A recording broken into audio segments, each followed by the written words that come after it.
Uma das coisas que eu mais tenho escutado e visto nesses últimos dias é de que o Brasil é o próximo alvo dos Estados Unidos da América, seja por causa do Lula, do STF, Alexandre de Moraes, por causa do crime organizado ou por causa das facções brasileiras.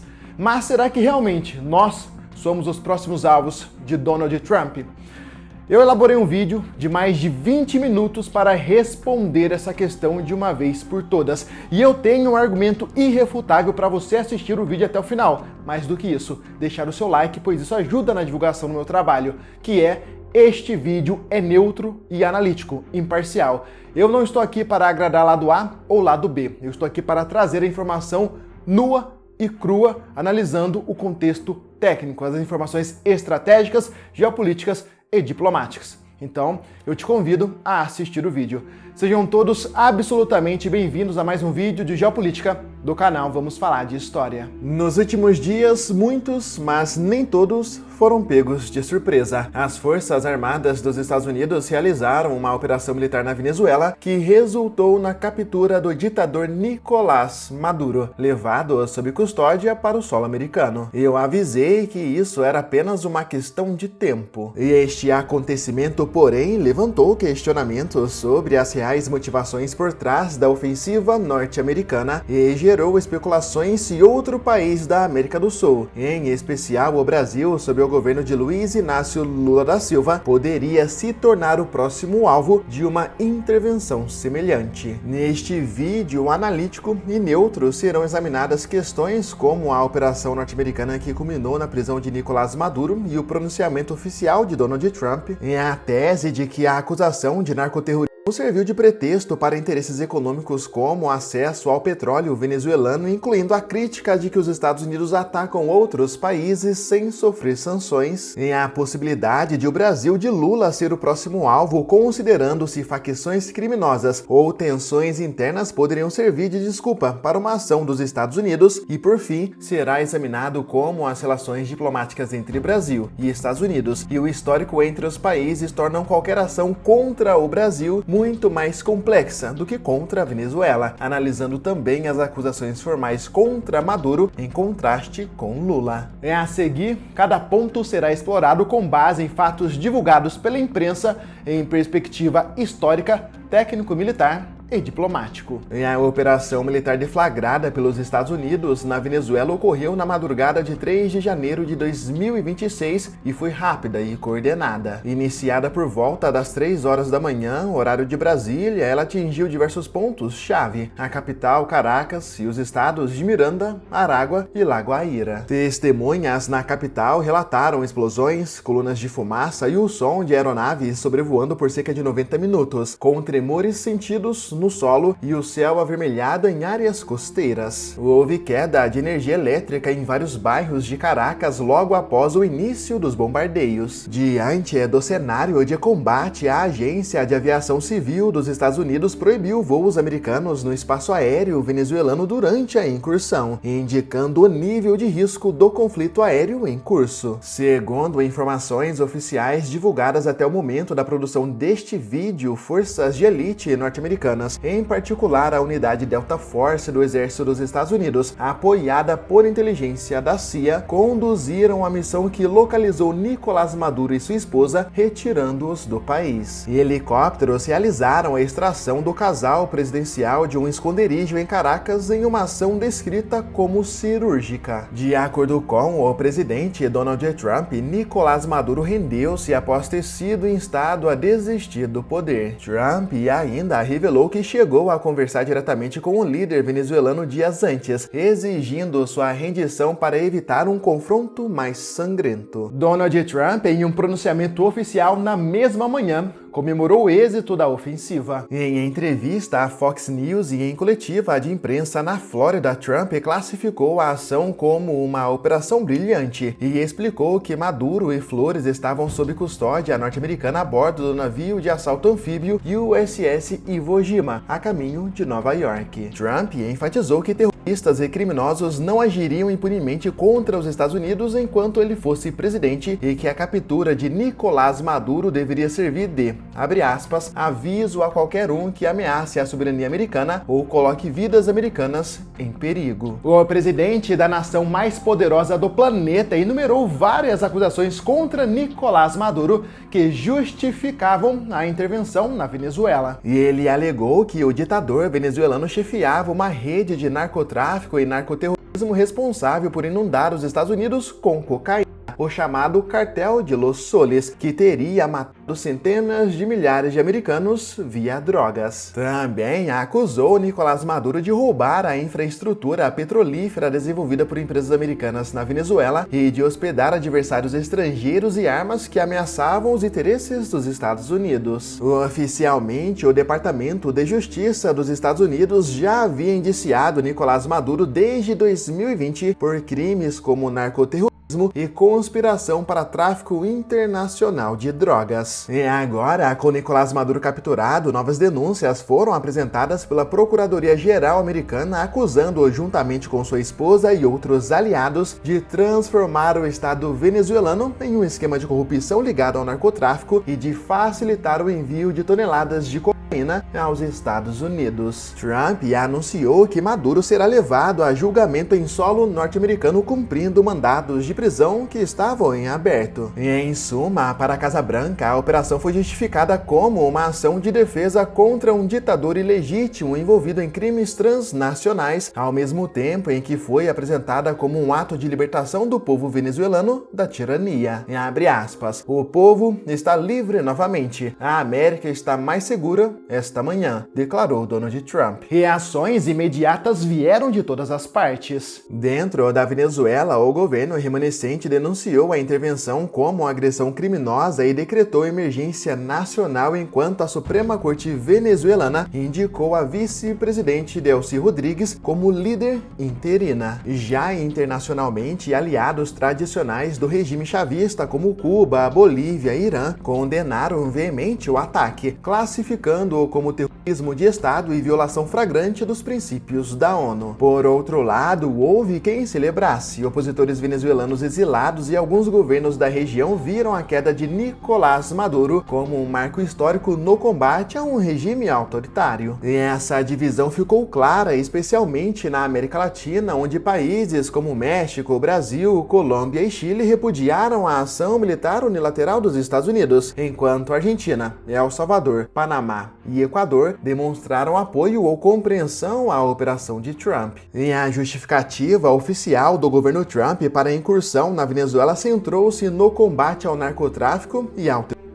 Entretanto, analistas e críticos internacionais levantam a tese de que tais motivos foram pretextos para objetivos geopolíticos e econômicos, notadamente o interesse pelas riquezas naturais venezuelanas, em especial as vastas reservas de petróleo do país. Uma pequena pausa para o meu ponto de vista pessoal. Na minha visão, tudo gira em torno de interesse, não se limita somente a Donald Trump, pelo contrário, a China, a Rússia, a Grã-Bretanha, a França, a Índia, tudo gira no jogo do interesse. A geopolítica é puro jogo de interesse. E a Venezuela possui as maiores reservas comprovadas de petróleo do mundo e seu setor energético, dominado pela estatal PDVSA, sempre atraiu a cobiça de potências estrangeiras. Desde o governo chavista, Washington demonstra a preocupação com a influência de outros atores como China, Rússia e Irã no petróleo venezuelano e vinha impondo sanções ao país. Semanas antes dessa operação militar, por exemplo, os Estados Unidos já haviam intensificado um bloqueio petrolífero, apreendendo cargueiros e reduzindo as exportações venezuelanas a menos da metade do nível normal. Donald Trump não escondeu que a intervenção abre caminho para uma participação ativa das empresas americanas na exploração petrolífera venezuelana. Logo após a captura de Nicolás Maduro, ele afirmou que os Estados Unidos estarão, abre aspas, muito fortemente envolvidos na indústria de petróleo da Venezuela, buscando integrar as grandes petroleiras dos Estados Unidos ao setor energético do país vizinho. E em seu discurso após a operação, Trump chegou a dizer, abre aspas, construímos a indústria petrolífera da Venezuela e o regime socialista roubou isso de nós, classificando a nacionalização do petróleo venezuelano como, abre aspas, um dos maiores roubos de propriedade americana na história, algo que ele prometeu nunca mais permitir. Essas declarações de Donald Trump reforçam relação à percepção de que havia sim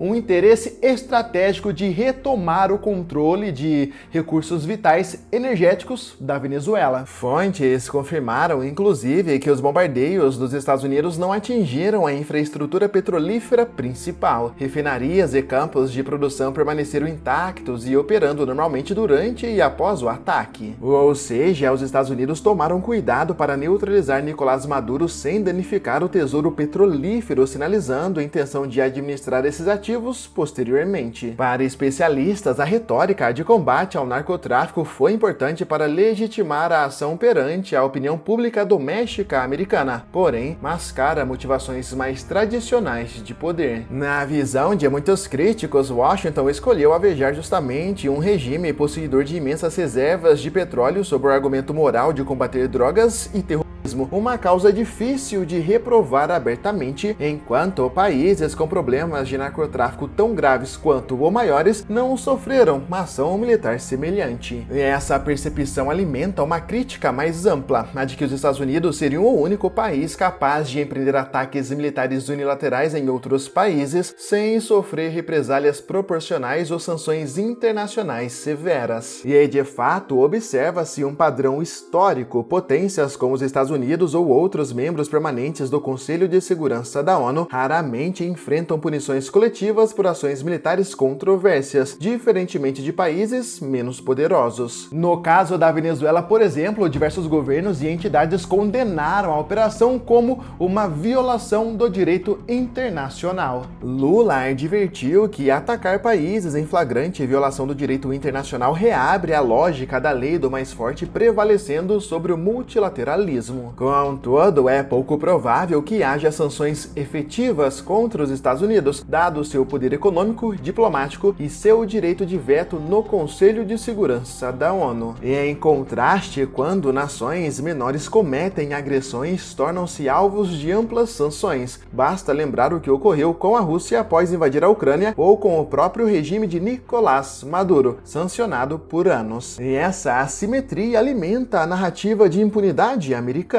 Agiram onde os organismos internacionais falharam. Não é à toa que roda muitos vídeos, muitas imagens de milhares, milhões de venezuelanos comemorando a queda de Nicolás Maduro. Ressaltam que o regime de Nicolás Maduro já havia sido denunciado por tráfico de drogas e abusos de direitos humanos reiteradamente, e que na ausência de um consenso na ONU devido a vetos de potências aliadas a Maduro, os Estados Unidos tomaram a iniciativa de remover um governante considerado ilegítimo e criminoso. Para esse ponto de vista, a operação foi análoga a outras intervenções dos Estados Unidos justificadas por segurança nacional, ainda que unilaterais, teriam como objetivo final impedir ameaças bem na porta de entrada do hemisfério ocidental. No fim, o debate sobre as motivações reais fica dividido. Houve quem visse um ato de realpolitik visando petróleo e influência regional versus quem aceitou a narrativa de um golpe preciso contra um narcoditador que colocava em risco a segurança hemisférica. Ambos os lados concordam, porém, que dificilmente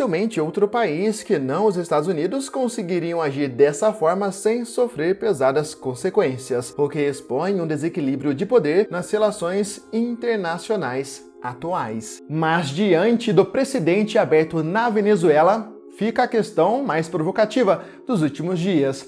Seria o Brasil, de Luiz Inácio Lula da Silva, o próximo alvo dos Estados Unidos? E, em primeiro lugar, é preciso destacar que não há qualquer indicação concreta ou ameaça explícita dos Estados Unidos contra o Brasil neste sentido. E as relações entre Brasília e Washington não são hostis no presente, e Lula não está em confronto direto com os interesses norte-americanos da mesma forma que Nicolás Maduro esteve. Contudo, vale analisar as hipóteses levantadas. Alguns especulam que os Estados Unidos de Trump poderiam usar a questão do crime organizado transnacional no Brasil como um possível pretexto para pressões ou mesmo intervenção, especialmente se adotarem uma doutrina de combate ao narcoterrorismo expandida para todo o continente americano. No Brasil existem facções criminosas poderosas como o Primeiro Comando da Capital e o Comando Vermelho envolvidas em tráfico de drogas, armas e outros crimes. E embora essas organizações não tenham alcance geopolítico comparável ao cartel colombiano ou mexicano, se discute se na retórica de Trump Trump, elas poderiam ser rotuladas como terroristas. Aliás, internamente, alguns políticos brasileiros vêm defendendo classificar facções como grupos terroristas, alegando que isso permitiria medidas mais duras de combate. Profissionais de inteligência, porém, alertam que tal mudança legal poderia sair pela culatra. Isso porque, ao equiparar o crime organizado interno ao terrorismo, o Brasil poderia se expor a ações intervencionistas sob a alegação de incapacidade de lidar com uma ameaça terrorista. Isso poderia dar munição para Washington alegar que grupos criminosos brasileiros representam narcoterrorismo afetando os Estados Unidos e, portanto, demandariam resposta externa. De fato, o governo de Donald Trump já havia insinuado a expansão do conceito de narcoterrorismo. E em 2025, Trump autorizou bombardeios a supostas lanchas de traficantes no Caribe e Pacífico sob essa justificativa, mobilizando grande aparato militar na região. E há setores políticos no Brasil que flertam até mesmo com a ideia de cooperação militar direta dos Estados Unidos no combate ao crime local, algo que soa alarmante para os defensores da soberania. Convites desse tipo, somados a uma retórica legal alinhada, poderiam encorajar ações armadas dos Estados Unidos contra alvos em território brasileiro, sob o argumento de auxílio no combate ao terrorismo do narcotráfico. Outra justificativa especulada e defendida por muitos e muitos brasileiros é a instabilidade política no Brasil, envolvendo o STF, na classe política brasileira e a população brasileira. Nos últimos anos, tensões entre instituições, principalmente envolvendo o Supremo Tribunal Federal e segmentos da população brasileira, tornaram-se evidentes. No entanto, do ponto de vista dos Estados Unidos, esses conflitos políticos internos do Brasil não configuram ameaça à segurança americana. Diferentemente da Venezuela de Nicolás Maduro, o Brasil de Lula não vive um quadro de ruptura democrática ou guerra civil. Pelo contrário, as instituições brasileiras seguem em funcionamento normal apesar das polarizações políticas. Seria, portanto, forçado os Estados Unidos usarem a crise entre STF e população como pretexto para qualquer operação militar contra o Brasil. Mais provável, na visão de analistas, seria uma interferência indireta dos Estados Unidos na política brasileira, caso a relação com o governo Lula se deteriorasse. Por exemplo, aliados de Lula já manifestaram preocupação de que Trump possa tentar influenciar as eleições brasileiras deste ano, talvez apoiando abertamente candidatos alinhados à direita para enfraquecer Lula. E esse tipo de influência, retórica, diplomática ou por financiamento de grupos se encaixaria mais no histórico de ações dos Estados Unidos na América Latina, como ocorrido durante a Guerra Fria, ao contrário de um confronto militar direto. E aliados de Lula acreditam que, embora ele tenha condenado duramente o ataque à Venezuela, o presidente brasileiro buscará equilíbrio, manter uma posição crítica para defender a soberania regional, mas sem romper canais de diálogo com Trump. E essa postura visa justamente evitar qualquer escalada de animosidade que pudesse colocar o Brasil na mira. E, inclusive, até o momento, Trump e Lula vinham mantendo comunicação respeitosa. Recentemente negociaram questões comerciais como tarifas de importação, mostrando que há pragmatismo na relação. Há um consenso realista entre analistas militares e diplomatas que nos dias de hoje, atualmente e neste momento, não tem por que os Estados Unidos atacarem ou intervirem no Brasil. Embora se possa teorizar cenários nos quais Washington invoque o combate ao narcotráfico para pressionar Brasília, vários fatores pesam contra. É a falta de legitimidade internacional para agredir uma democracia de 215 milhões de pessoas sem provocação, a inexistência de acusações formais dos Estados Unidos contra Lula, que não é acusado de narcotráfico nem de patrocinar o terrorismo, ao contrário de Maduro, e o próprio cálculo de custos e benefícios. Em atacar o Brasil seria um empreendimento imenso e arriscado que dificilmente encontraria apoio doméstico nos Estados Unidos ou entre aliados. E até mesmo observadores mais críticos à política externa americana admitem que há uma diferença qualitativa grande entre os casos da Venezuela e do Brasil. E para deixar esse vídeo ainda mais informativo, mais robusto, digno do seu like, eu vou detalhar as diferenças com base em contexto estratégico e histórico. Historicamente, Brasil e Estados Unidos não são inimigos, pelo contrário, mantêm laços diplomáticos e econômicos contínuos há mais de um século. Desde a Segunda Guerra Mundial, quando foram aliados contra o eixo, até os dias atuais, os dois países colaboram em diversos campos, apesar de eventuais atritos políticos. Mesmo durante os governos do PT anteriores, anteriores de Lula e Dilma, marcados por uma política externa mais independente, não houve ruptura nas relações com Washington. Pelo contrário, o Brasil nunca esteve sob sanções americanas amplas nem foi isolado diplomaticamente pelos Estados Unidos. O Brasil mantém relações diplomáticas e comerciais estáveis com os Estados Unidos há décadas. Não há registro recente de conflito direto entre os dois países e o Brasil não é alvo de sanções, isolamento diplomático ou acusações formais equivalentes a feitas contra o regime venezuelano. Essa diferença de status é crucial. No caso de Nicolás Maduro, os Estados Unidos desde 2019 não reconheciam sua legitimidade e o acusavam-no de crimes graves, criando terreno político para hostilidade aberta. Já Lula, você querendo ou não, sendo de direita ou esquerda, é internacionalmente reconhecido como presidente eleito democraticamente, mantém embaixadores trocados com os Estados Unidos normalmente e não incorreu em nenhuma violação de tratados ou ameaças contra os americanos. E adicionalmente, o tamanho do Brasil, o porte do Brasil, torna qualquer ação estrangeira contra nosso território uma tarefa bastante difícil. O Brasil é o quinto maior país do mundo em área e o sétimo em população, com mais de 8,5 milhões de quilômetros quadrados e mais de 214 milhões de habitantes. Suas forças armadas, embora não disponham do poderio tecnológico de ponta dos Estados Unidos, formam uma das maiores estruturas militares das Américas. O Brasil conta com um exército, marinha e força aérea relativamente bem equipados para padrões regionais, além de uma base industrial de defesa própria. Em um hipotético confronto direto, obviamente o Brasil não conseguiria vencer os Estados Unidos, porém a dificuldade de invadir e ocupar um país continental como o Brasil funcionaria como forte elemento de dissuasão. Qualquer força expedicionária estrangeira enfrentaria enormes desafios logísticos e de resistência local. Seria uma operação muito mais complexa do que incursões em países menores. Conforme observado por especialistas, uma ocupação territorial do Brasil seria cara, complexa e arriscada para qualquer força estrangeira. Montanhas, florestas densas na Amazônia, grandes cidades e uma população enorme comporiam um ambiente inóspito para tropas invasoras. E a opinião pública internacional também reagiria com choque a um ataque não provocado a um país de dimensões continentais, possivelmente desencadeando uma crise global. Outro ponto, talvez o ponto-chave, é que os Estados Unidos hoje não consideram o Brasil, Lula e todos os nossos problemas políticos internos uma ameaça à segurança nacional dos Estados Unidos da América. Diferentemente de Nicolás Maduro, que Washington acusa de participar ativamente de um cartel de drogas com alvo nos Estados Unidos, Lula não é alvo de nenhuma acusação criminal nos Estados Unidos. Nicolás Maduro era procurado por narcotráfico, já Lula, embora tenha enfrentado acusações de corrupção no âmbito doméstico, foi inocentado pelo judiciário brasileiro e as questões não envolvem a segurança dos Estados Unidos. Não há paralelo em termos de narcoterrorismo.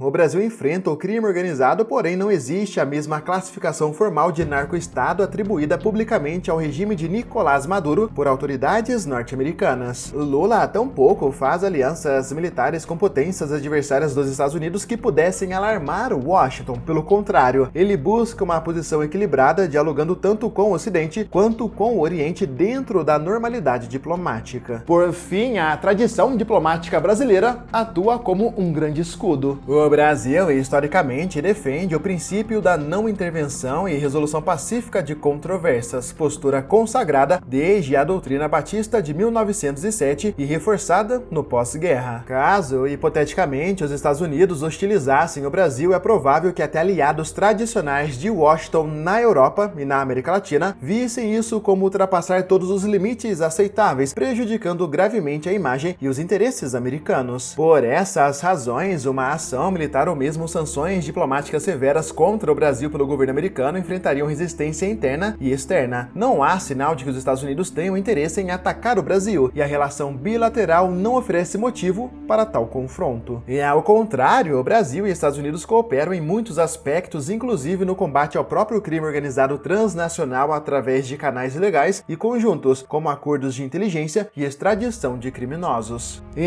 embora a prisão de Nicolás Maduro tenha disparado diversas especulações a respeito das relações entre Brasil e Estados Unidos, Lula e Nicolás Maduro vivem contextos completamente incomparáveis.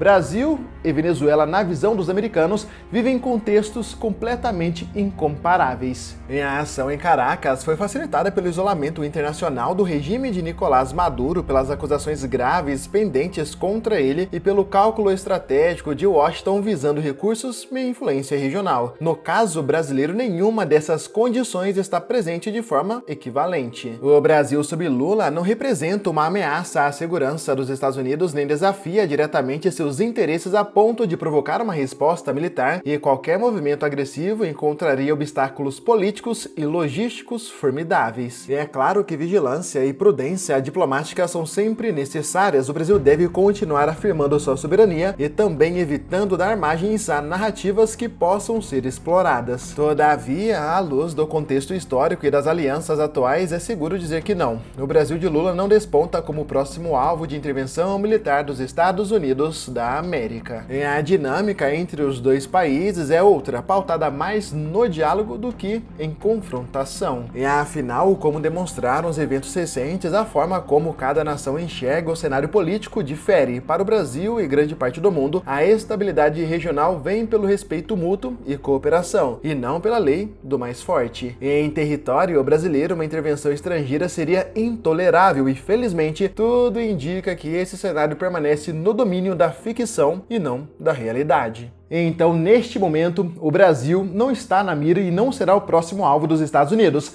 mas eu arriscaria o próximo alvo, e ele se chama Colômbia. Se você gostou desse vídeo, não se esqueça de deixar o seu joinha, de compartilhar com seus amigos, amigas, familiares. Não se esqueça de conferir se o seu sininho está ativado, de comentar o seu ponto de vista. Tudo isso ajuda na divulgação do trabalho Vamos Falar de História aqui no YouTube. Por hoje é só, fiquem todos com Deus e até mais.